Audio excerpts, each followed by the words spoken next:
Amadas, a gente vai dar prosseguimento na palavra que a gente não pregou no domingo, 1 João. Hoje eu vou entrar mais um pouquinho dentro de 1 João, capítulo 2.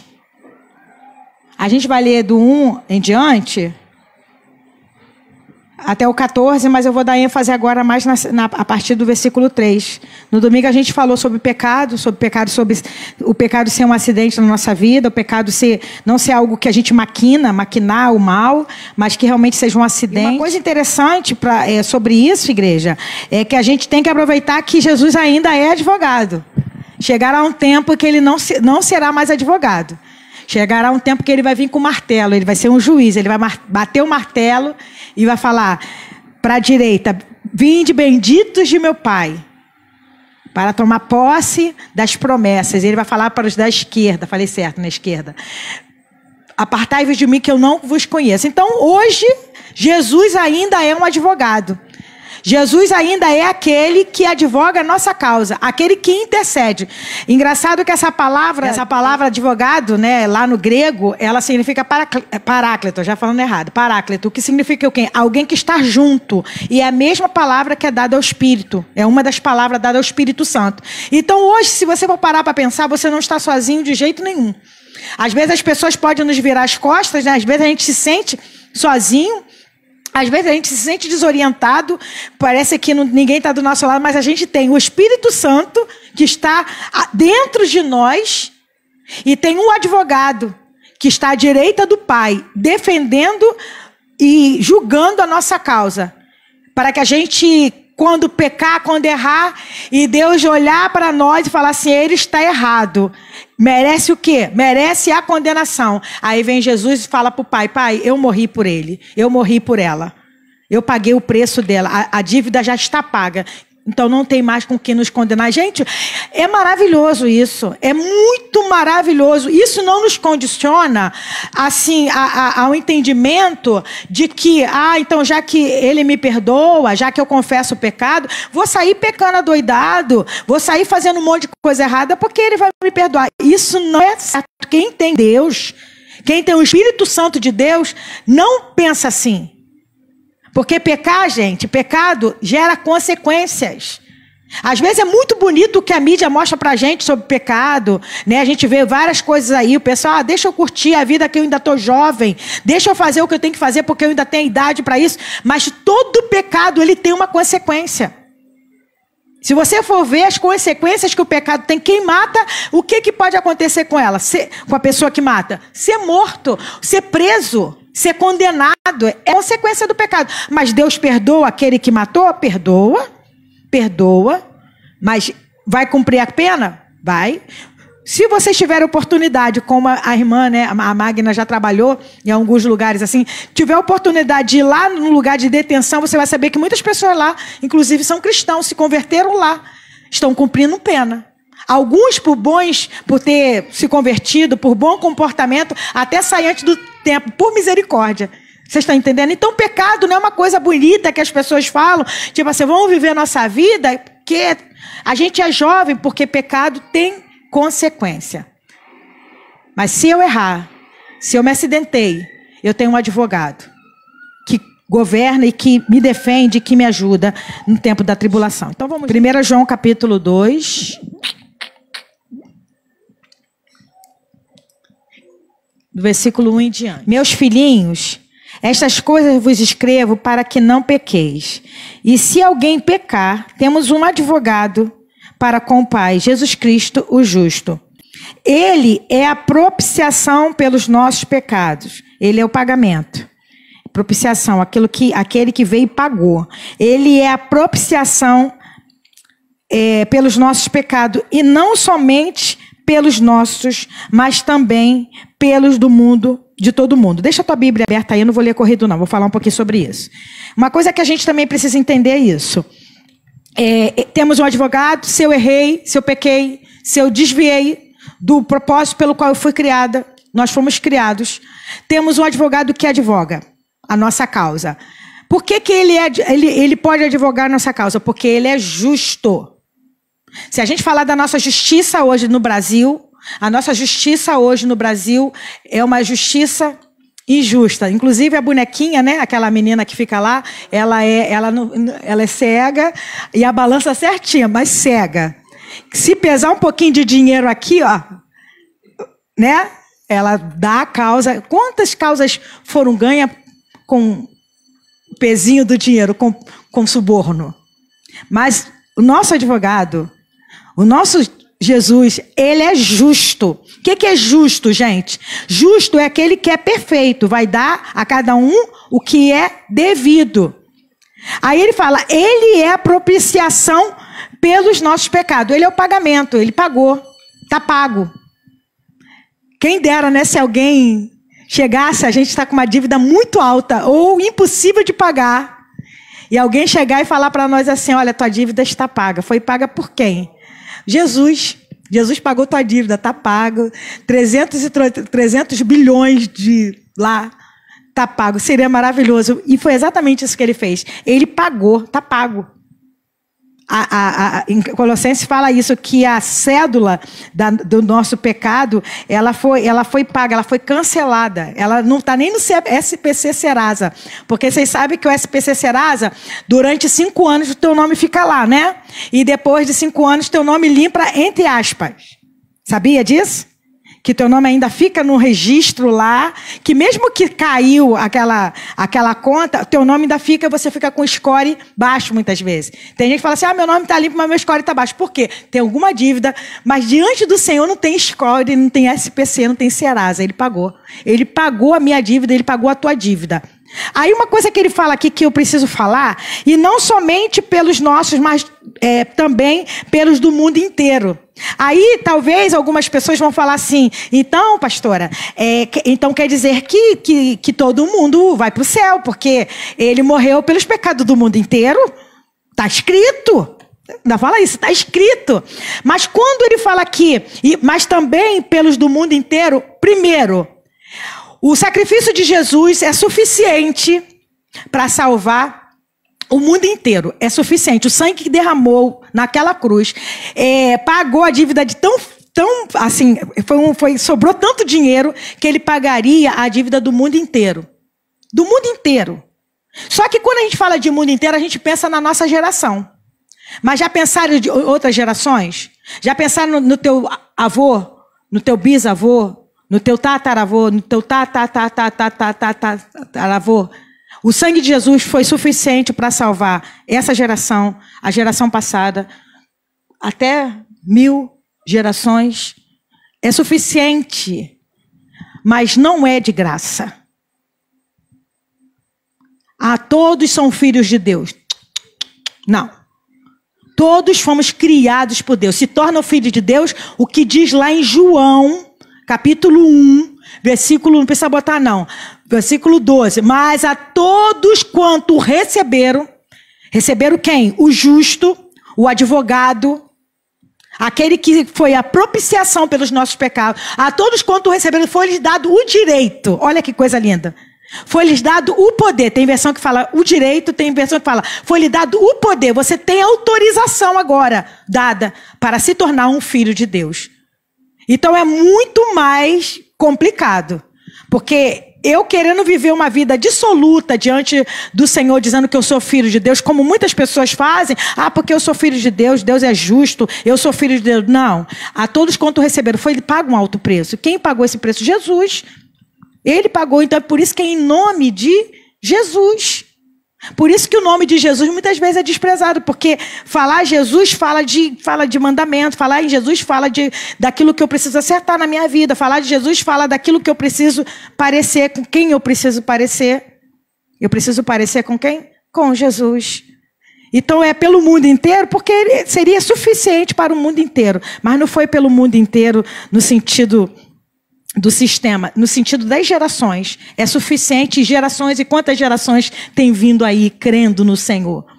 Quando eu me converti com 11 anos de idade, eu não tinha noção do que Deus faria, mas quando eu cheguei na igreja que foi lá o meu encontro com o Senhor, eu descobri que lá naquela igreja, meu tio, que é Botelho, né? A gente estava até brincando esse dia falando que é o Sim, que ele é Botelho, provavelmente é da família Botelho, mora em Senador Camará, que meu tio, Noé Botelho, foi um pastor lá há muito tempo, durante muito tempo minha tia me chamou para ir lá, eu nunca consegui ir. Aí eu descobri que minha família geracional, por parte de pai, todas eram cristãs e todas tinham se convertido na igreja presbiteriana. Coincidência, né? Ou é Jesuscidência? Não é Jesuscidência, né? Não é coincidência, é Jesuscidência, porque a Bíblia fala, vai anotar meus erros aí, que ele fica anotando meus erros tudinho. Depois, o nosso, anota, cai no caderninho ali dele. Né? É Jesuscidência, porque a Bíblia fala, crê no Senhor Jesus, serás salvo tu e tua casa. Não é questão de que vai ser salvo automaticamente, não é. Mas quando você está aqui, por quem que você está orando? Você não ora pela tua família, você ora pelos teus filhos, você ora pela tua casa, você ora que se converta. Você acha que Deus não ouve? E no momento certo Deus não vai lá e chama, no momento certo o Espírito Santo vai lá e toca. E por quê? Porque é assim que Deus faz. Deus levanta às vezes um na família, Às vezes faz uma diferença enorme. Eu orava para Deus levantar na minha família, na família materna, alguém. Eu falava, Deus, levanta pelo menos um que se converta. Minha irmã levou 13 tiros. Fui no hospital visitar minha irmã, no domingo, lá no Albert Schweitzer. E eu pensando, eu vou chegar lá, eu vou falar muita coisa para ela. E ela chegou e falou assim, irmã, mana, eu sonhei com você, eu sonhei que você entrava por esse hospital cantando, o meu Deus é um Deus do impossível. Aí eu cheguei lá no hospital, ela falou isso, e lá no hospital ela se converteu, aceitou, e levantou a sua vida para Jesus. Está meio errada. É a vizinha lá da Cláudia. Está meio capengando, mas conversa com ela. É uma pessoa que tem convicção de quem é Deus. Vocês estão entendendo? É claro que não é convicção que salva, tá, igreja? É claro que a gente precisa ter uma vida. É convicção que salva, pastora, porque a fé é convicção. Mas é claro que não é só o falar. A vida tem que responder pelo que a gente fala. Mas ela foi tão marcada pela presença de Deus. Ela foi tão marcada que ela não consegue falar de outra coisa a não ser do Senhor. Erra pra caramba, mas está lá. E ela fala assim, Ana, eu vou voltar, Ana, eu vou voltar. E eu pedia para Deus, Deus levanta uma pessoa, da forma pior que eu acho que alguém poderia ser levantada. Minha irmã foi levantada. Então não perca a oportunidade de pregar, de orar pelos seus familiares, porque o sangue de Jesus é suficiente. É poderoso para alcançar, como alcançou você, alcançar muitos. E muitos que talvez você não tenha nem noção. Para a gente ter uma ideia. Vamos ler agora o versículo 3, igreja? Vamos lá. E nisto sabemos que o conhecemos. Aí vai apertar, vamos lá apertar, né? Aí vem João, amoroso, meus filhinhos, cheio de carinho. Não fala raça de víbora, né? Mas aí ele vai começar a apertar. E nisto sabemos que conhecemos. Como que a gente pode mostrar que conhece o Senhor? Se guardamos os seus mandamentos. Vamos ler o 4? Aquele que diz, eu conheço, e não guarda os seus mandamentos, é o quê? É mentiroso, e nele não está a verdade. Versículo 5. Mas qualquer que guarda a sua palavra, o amor de Deus está nele, verdadeiramente aperfeiçoado. Nisso conhecemos que estamos nele. Aquele que diz que está nele também deve andar como ele andou. Gente, isso é confronto demais. Sabe por quê? A gente vive num tempo de muita filosofia, de muito coach, de muitas palavras motivacionais, onde a gente é palavra, você fala assim, você pode, você consegue, vai lá, você consegue comprar, compre 60 vezes sem entrada e sem saída, vai lá na Casa Bahia, compra, e você, às vezes, sai inflado, né? Porque você recebe uma palavra no YouTube, na vida, na igreja, na vida e tal, e você recebe aquilo, você sai de lá inflado. Aí vem Jesus, aí vem João, discípulo de Jesus, fala assim, você fala que conhece Jesus, certo? Sim. Você guarda os mandamentos dele? Guardo. Se lembra do jovem rico? Eu guardo. Eu não adultero, eu honro meu pai e minha mãe, eu faço tudo direitinho. Aí o que o Senhor falou para ele? Vai lá, vende tudo que você tem, dá aos pobres e segue-me. E a Bíblia diz que ele saiu triste. Porque guardar o mandamento não é só uma questão religiosa. Guardar o mandamento do Senhor vai implicar em coisas que eu e você vamos ter que abrir mão. E abrir mão é uma coisa que eu e você não gostamos. Ninguém gosta de abrir mão. A gente não gosta de abrir mão de R$10 ou de 10 centavos que cai. Quando o banco, acontece uma situação no banco que eles roubou um dinheirinho nosso lá, já viu como a gente vira bicho? Esses banqueiros, tudo rico, e tá pegando o meu dinheiro. Não vou pagar mais, não vou fazer. A gente é assim, porque é normal, é normal. A gente não gosta de perder. Aí vem Jesus, aí vem João e fala assim, vocês querem mostrar que conhecem o Senhor? Abra mão de algumas coisas. Vivam os mandamentos. Quais são os mandamentos de Jesus? Quais são as leis que ele deixou para nós? Não vou falar das 613 leis, nem dos 10 mandamentos. Vou falar de 2 que ele vai continuar falando aqui. Amar a Deus sobre todas as coisas e amar ao próximo como você se ama. Primeiro, a gente não ama a Deus sobre todas as coisas. A gente ama nosso carro, às vezes acima de todas as coisas. A gente ama nossa família, às vezes acima de todas as coisas. A gente ama o nosso emprego, às vezes acima de todas as coisas. A gente ama nossos filhos, às vezes acima de Deus. Verdade ou mentira? Aí vem o Senhor e fala, então vocês me conhecem? Se vocês colocam os seus filhos, você coloca a sua casa, você coloca o seu trabalho, o seu carro. Mas, gente, vamos ser coerentes aqui. Eu vou largar tudo, eu vou deixar meus filhos largados, eu não vou cuidar do meu carro, não vou pagar minhas contas porque eu amo o Senhor e vou deixar tudo largado. É isso que Ele nos pede? Não, Ele só pede que a gente ame Ele acima de todas as coisas. Me coloquem em primeiro lugar. Não é pecado a gente cuidar da nossa casa, muito pelo contrário. A Bíblia fala, inclusive, isso. Que aqueles que não cuidam dos da própria casa são piores do que os descrentes. A gente precisa cuidar da nossa casa. A gente precisa cuidar do que é nosso. Só que a gente tem que rever se o amor que a gente está exercendo sobre a minha família, sobre nossa família, está sendo maior do que o amor que eu exerço para com Deus. Essa semana eu li uma frase que eu não concordei. Porque fala assim, coloque seu marido, seu cônjuge em primeiro lugar na sua vida. Eu pensei, eu não posso colocar meu marido em primeiro lugar na minha vida. Está entendendo? Eu não posso colocar Dudu. Dudu é maravilhoso, é um paizão, é um marido maravilhoso. Abre mão de tudo pela gente. Está entendendo? Pelo menos segundo, né, Dudu? É maravilhoso. É truncadão assim, mas tem um coração mole. Mas se eu colocar Dudu em primeiro lugar e não colocar Deus em primeiro lugar, a gente vai se arruinar. Porque, sabe por quê? Porque Dudu, apesar de ser tudo que ele é pecador, ele me decepciona. Eu sou pecador e eu decepciono ele, não é verdade? A gente não decepciona, gente, nossos filhos, nossa casa? A gente não decepciona? A gente, às vezes o marido fala assim, poxa, eu queria tanto que minha mulher fizesse isso e a mulher não faz. Ou eu queria tanto que meu filho agisse dessa forma e meu filho não. Por quê? É uma condição nossa de pecado. Mas quando eu coloco Deus em primeiro lugar e amo a Deus acima de todas as coisas, Ele me ensina a amar o meu próximo. E quem é mais próximo de você? Mas às vezes a gente tem mais amor ao próximo longe do que o próximo perto. Verdade ou mentira? Às vezes a gente ajuda mais o próximo longe, que é mais fácil, porque você chegar lá pro próximo longe, tá precisando de arroz, toma arroz. Tá precisando de feijão, toma feijão. Tá precisando, toma. E o próximo perto dá trabalho, porque você tá com raiva do próximo que tá perto. Você quer dar uma apertada no pescocinho, não é verdade? Como às vezes, gente, a Bíblia é tão simples, mas a Bíblia ela exige tanto da gente. Como às vezes as cutucadas, né? Aqui, Dudu, você tem que vir aqui pra frente, nego.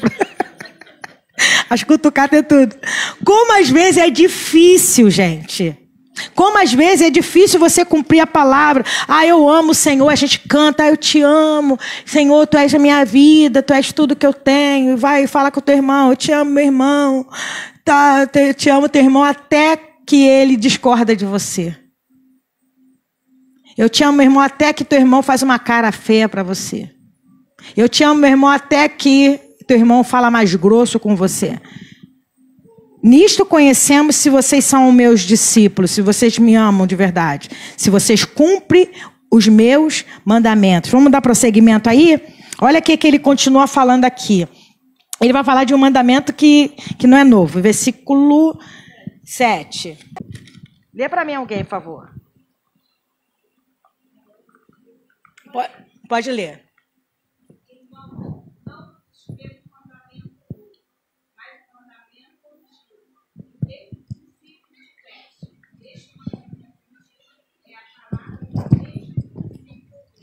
Desde o princípio, quando, né? Ele fala aqui, João, a gente sabe que João foi um discípulo bem próximo de Jesus. Esse mandamento não é um mandamento novo, é um mandamento velho, que desde o princípio ouviste. Desde o princípio quando? Quando Jesus estava aqui, desde o princípio, lá no princípio. Porque quando Deus criou todas as coisas, a gente vê amor em tudo que Deus criou. Se hoje a gente olha a natureza, aos amantes da natureza, hoje a gente, né, quem gosta de viajar, às vezes vai para uma praia, vai para um lugar de floresta, não é lindo, gente? Vocês imaginam se o pecado não tivesse tomado a terra, como ela seria mais linda ainda? Vocês estão entendendo? E quando Deus criou tudo perfeito. Por que ele criou? Ele precisava criar alguma coisa?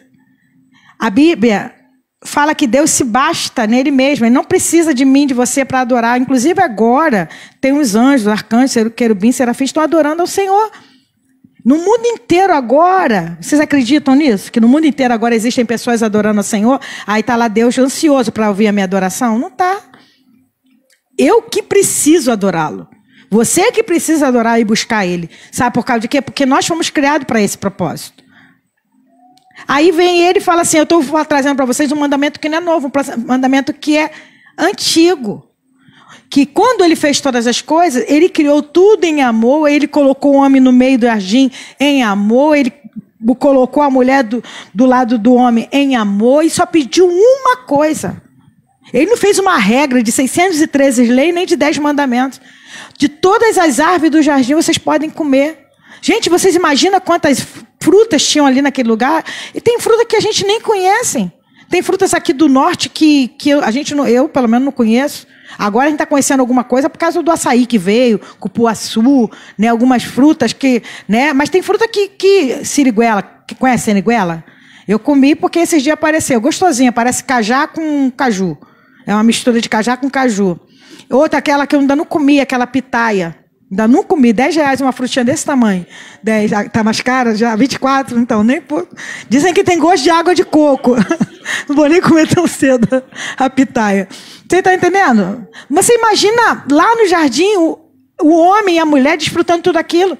E o homem e a mulher não comiam animais. Não, a alimentação, a dieta de animais veio depois que a arca subiu, aquela coisa aí, Deus deixou a dieta de comer carne para o homem.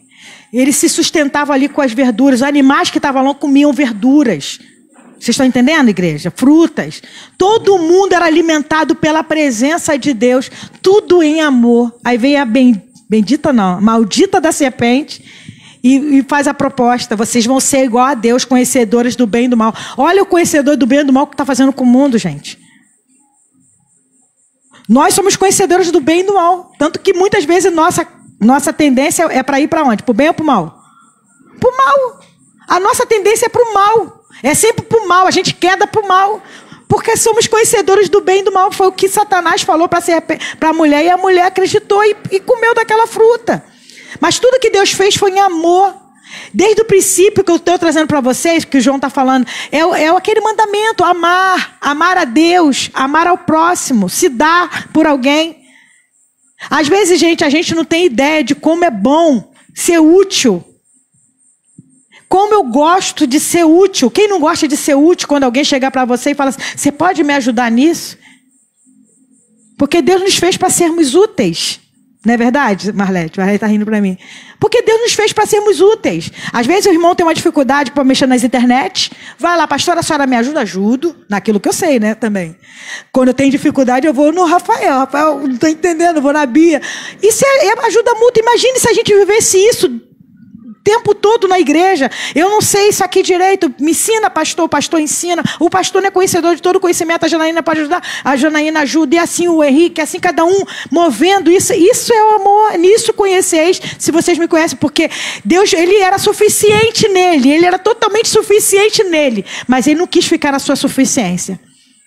Ele nos deu a vida para que a gente pudesse, durante esse tempo que estamos aqui, podendo conhecer, e não só conhecer, mas mostrar para o outro que ele existe. Uma das maneiras que Deus mostra que ele existe é a natureza, e a outra maneira que Deus mostra que ele existe sou eu e você. Porque as pessoas olham, pelo menos precisam olhar para mim, para você e ver ele. Vocês estão entendendo a responsabilidade?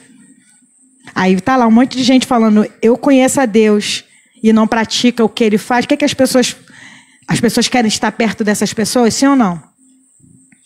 Não querem. Porque falam discursos vazios. O mundo da linguagem, para o mundo da prática, é um mundo vazio. Você fala muito, você age pouco. A gente precisa até, às vezes, se calar mais e agir mais. Vai falar muito mais alto. Vamos continuar para a gente ir para o fim? Versículo 8, né? Outra vez vos escrevo um mandamento novo. Aí ele vai falar, outra vez vos escrevo que é verdadeiro, nele e em vós. Porque vão passando as trevas e já a verdadeira luz ilumina. Aquele que diz... Aquele que diz que está na luz... Olha aí, gente, olha que confronto. Aquele que diz que está na luz e odeia seu irmão, até agora está em... Aquele que ama seu irmão está na luz, e nele não há escândalo. Mas aquele que odeia seu irmão está em trevas, e anda em trevas, e não sabe para onde deva ir, porque as trevas lhe cegaram os olhos. Então, gente, essa questão do ódio é uma coisa muito assim, muito forte.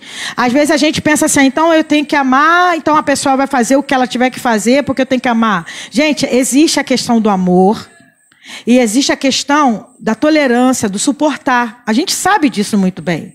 Existem pessoas que você vai amar e que você talvez não vai poder conviver com ela. Vocês estão entendendo o que eu estou falando? Porque aquela pessoa não é boa influência. Vocês estão entendendo, igreja? Às vezes vão ter pessoas que você vai amar e você vai precisar andar com ela para ajudar, através da sua influência, a essa pessoa ser uma boa influência. Vai ter pessoas que você vai amar fácil. Não é verdade? Amar fácil, você quer falar com ela, você quer estar com ela, você quer andar com ela, porque é uma pessoa que te faz bem. Então a gente vai precisar entender que, quando ele fala amar, ódio ao irmão, não está em trevas, não é porque eu vou concordar com tudo que aquela pessoa está fazendo, porque eu tenho que amar. Não é assim. Você não vai concordar. Você vai amar. Quando eu amo, eu oro. Quando eu amo, eu respeito. Quando eu amo, eu tento ajudar. Quando eu amo, eu ando uma milha. Não é verdade? Não é assim que a gente faz? Quando eu amo, eu me afasto. Existem pessoas, por eu amar, eu me afastei. Vocês estão entendendo, igreja? Eu me afastei. Não significa que eu deixei de amar. Significa que é um tempo de tratamento, que Deus está dando um tratamento para quem é de direito, e eu preciso me afastar. Agora, quando eu falo que eu sou de Jesus e odeio, às vezes abre a boca, né, e fala, eu odeio fulano, odeio ciclano, a gente vai precisar rever. Por quê? O ódio não está fazendo mal à pessoa. O ódio está fazendo mal a quem? A você. Está sendo veneno na sua vida. E é muito fácil de você notar. Existem pessoas amargas, amarguradas, porque a amargura vem de amargo. E amargo vem de pessoas que, às vezes, guardam rancor de muito. Não vou falar da mágoa. Não vou falar. Não vou falar da mágoa. Mas de rancores de passado. Tipo assim, meu pai me fez isso, minha mãe me fez aquilo, porque eu não consigo liberar perdão para ciclano, para fulano. Quem está sofrendo não é a pessoa. Quem está sofrendo é você, sou eu. Porque quem está amargurado é você. O veneno está destilando radicais livres dentro de você. Você está entendendo, igreja? Por isso que, às vezes, liberar perdão é tão complicado. Porque perdão não é sentimento. Eu vou esperar eu sentir aquele toque bem forte. Assim, quando Deus me tocar, quando Deus falar comigo. Não vai, porque Deus fala o tempo todo. Não é sentimento, é uma decisão. E não quer dizer também que quando eu liberei perdão para a pessoa, que na hora meu coração ficou bom, eu fiquei bem, eu estou ótimo. Não. Às vezes aquilo ali vai ser um tempo de tratamento. Igual aquela ferida que às vezes por fora está com a casquinha, mas por dentro você sente que ainda está meio inflamadinho, que vai precisar ser tratada. E o exercício do perdão vai precisar ser vivenciado. Então, a questão do amar a Deus vai implicar em amar ao próximo e vai implicar em não odiar. Porque se eu odeio, tem pessoas, gente, que eu não tolero. Vou falar para vocês de coração. Poucas. Que eu sou uma pessoa que graças a Deus, eu tenho muita facilidade de liberar. Mas tem pessoas que eu não tolero. Paulinho, eu tolero. Tolero, sim. Tolero você também. Todo mundo aqui eu tolero, amém, igreja? Para ninguém achar que... Mas tem pessoas que eu me afastei. Com tristeza no coração. Tá entendendo? Não é ninguém da minha família, nem ninguém da casa, não. Mas pessoas que me enganaram, gente. Vou ficar lá, não, porque eu tenho que amar, vou ficar lá beijando, abraçando. Não, isso não é bíblico, isso é falsidade. Vocês estão entendendo? Mas o Senhor me manda amar, continuar orando, oro, clamo, peço ao Senhor. Tem pessoas que eu não posso ser muito frequente, não posso ir muito frequente. Tá entendendo? Tem que ir só de vez em quando, porque eu vou lá, dou uma dose do Senhor, saio. Vou lá, dou uma dose do Senhor, saio de novo. E quando eu vou ver, meu nome está rolando. Com aquela dosezinha do Senhor que eu vou lá. Com a dose, tá entendendo, igreja? Não é Paulinho, não. Vocês estão entendendo, igreja? A gente precisa ter sábio até mesmo no amar. Até mesmo no amar. Mas que não haja no nosso coração ódio. Que não haja no nosso coração essa amargura. Peça ao Senhor, Pai, eu tenho dificuldade. Ainda não consegui liberar perdão. Ainda não consegui vencer isso. Se eu estou cega, Pai, porque as trevas lhe cegaram os olhos, tira esse tapão dos meus olhos, porque eu preciso ver.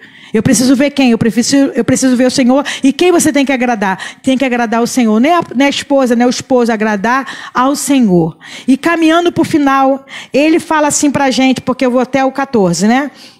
Ele fala assim para a gente: filhinhos, escrevo, porque pelo seu nome, pelo nome do Senhor, né? Vos são perdoados os pecados. Ele está falando para nós. Eu estou escrevendo essas coisas porque por causa de Jesus, os seus pecados são perdoados. Aí ele vai falar para os pais: pais, escrevo-vos porque conhecestes aquele que é desde o princípio. Jovens, tem jovens aqui? Jovem, escrevo-vos porque venceste o maligno. Vocês estão entendendo que é isso, jovem? Que você venceu, você já venceu. Venceste o maligno. Eu vos escrevo, filho, porque conheceste o Pai. Eu vos escrevo, pais, porque já conheceste aquele que é desde o princípio. Eu vos escrevo, jovens, porque sois forte, e a palavra de Deus está em vós, e já venceste o maligno. Ele repete, ele fala 2 palavras para os pais, 2 palavras para os filhos, 2 palavras para os jovens. Ele quer dar uma ênfase bem grande. Você já venceu, vocês já conheceram o Pai, vocês sabem quem é o Pai, vocês não têm desculpa para andarem errados. Porque, inclusive, Atos, né, capítulo 17, Paulo fala isso, que Deus não vai levar em consideração o tempo da ignorância, no tempo que você não sabia. Mas quem hoje é indesculpável? Quem hoje não sabe? Com tanta mídia falando, com tantas televisões, Bíblia no celular, Bíblia falada. Outro dia eu estava ouvindo, porque eu estou estudando João, eu boto, às vezes eu estou lá costurando, eu boto ele audível para eu ouvir e fico ouvindo o João. Esse João aqui eu já ouvi umas 3 vezes, porque eu boto para ouvir, eu ouço mensagem, porque isso me enriquece, me ajuda. Hoje a gente não tem desculpa. Então ele está falando: pais, eu estou falando aquilo que vocês já sabem. Filhos, vocês precisam entender. Jovens, vocês são fortes, vocês já venceu o maligno. Então para de colocar desculpa no maligno e falar: ah, mas eu estou fazendo isso porque o maligno... Gente, o diabo é tentador. Ele não age em você, nem entra em você. Ah, fulano só podia estar incorporado quando fez aquilo. Já viu quando a gente fala isso? Fulano, você viu aquela história daquele cara que matou não sei quantas pessoas, serial killer? Só podia estar com um demônio no corpo. Gente, por mais que o demônio tenha tentado ele, quem foi lá cometer o crime foi a pessoa. Por mais que a gente seja influenciado por tantas coisas que estão ao nosso redor, quem comete o pecado sou eu e você. Então não tem como a gente falar que foi o diabo, não tem essa desculpa. E nem falar que foram nossos pais, e nem falar que foram nossos filhos, e nem se justificar, como eu falei domingo, que a gente quer se justificar o tempo todo. Não tem como a gente jogar para frente. Tem um versículo na Bíblia que fala que não vai acontecer mais isso, que os pais que comeram uva e os dentes dos filhos que se embotaram. Tipo assim, os pais que pecaram e os filhos vão pagar pelo pecado? Não. Cada um vai pagar pelos seus próprios pecados. Cada um vai pagar pelos seus próprios erros. Então, se nós temos tido entendimento, se o Senhor tem falado aos nossos corações, a gente precisa tomar posição e falar para Ele: Senhor, me ajuda. Juntar perto de alguém. Você está entendendo que existem pecados que é bom confessar. Confessar mesmo. É claro que não é para qualquer um. Amém, igreja? Porque você sabe que é complicado. Mas às vezes eu tenho problema com roubo. Vou dar um exemplo aqui. Aí, às vezes é bom eu confessar para o meu marido: Dudu, me ajuda em oração. Eu tenho problema com roubo. Eu não posso ver um dinheiro fácil que eu roubo. É tão engraçado isso, né? Mas às vezes, estou falando de roubo aqui, mas às vezes nós temos coisa na nossa vida que a gente não gosta nem de falar. Parece que se a gente falar vai crescer. Mas a Bíblia fala que confessai os pecados uns aos outros para serdes curados.